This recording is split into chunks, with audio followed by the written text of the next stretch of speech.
Plus on va dans l'espace, plus on se tourne en regardant la Terre et plus on se dit mince, c'est quand même ça qui nous intéresse.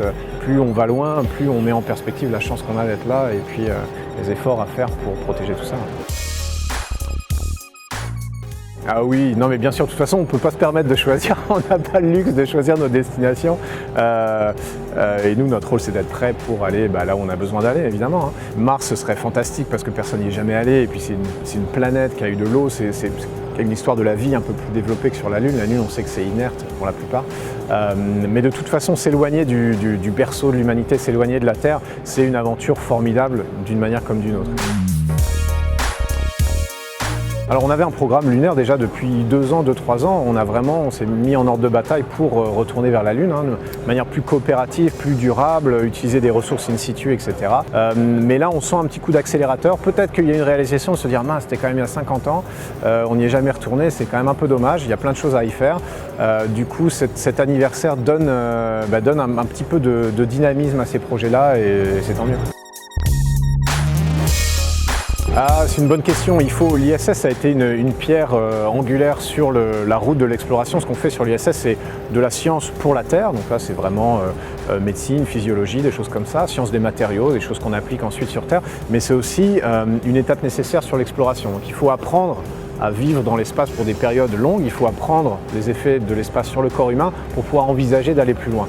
Et un jour, ce sera nécessaire d'arrêter l'ISS, du moins dans sa forme actuelle, pour avoir les budgets suffisants pour faire de l'exploration. Quand je dis dans sa forme actuelle, ça veut dire qu'on se propose, il y a beaucoup de projets qui tournent autour de ça, de l'ouvrir à la sphère privée en fait, de dire en destination touristique entre guillemets, recherche privée, laboratoire privé, compagnie comme SpaceX qui pourrait assurer la desserte de l'ISS. Voilà, on se dit que ça libérerait des budgets gouvernementaux pour faire de l'exploration lointaine.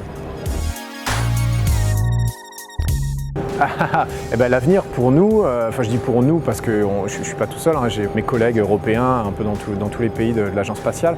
Le présent, on va dire, c'est vraiment l'ISS. Jusqu'en 2024, on a tous signé, on pense que ça ira jusqu'à la fin des années 2020 quand même, on va dire jusqu'à 2030. Des missions vers l'ISS un peu similaires à celles que j'ai réalisées la première fois, beaucoup de recherche. La grosse différence, ce serait peut-être départ justement côté américain, avec des capsules nouvelles qui ne volent pas encore, qui seraient développées par SpaceX ou Boeing, décollage de Cap Canaveral plutôt que de Baïkonour, ce qui au final représente juste peut-être 2 ou 3 jours sur une mission de 200 jours, mais ce qui représente beaucoup d'entraînement parce que c'est à ce moment-là que le risque est maximum. Donc l'avenir proche, on va dire, pour moi comme pour mes collègues, c'est ça, c'est retourner vers l'ISS, peut-être avec un rôle un peu différent. Maintenant on a l'expérience, on peut avoir des rôles alors commandement c'est un bien grand mot, mais un peu senior au sein de l'équipage. Et puis la suite, c'est vraiment à partir de 2025, des missions vers la Lune. On est convaincu qu'il y aura des Européens qui vont mettre les pieds sur la Lune, allez, on espère avant 2030.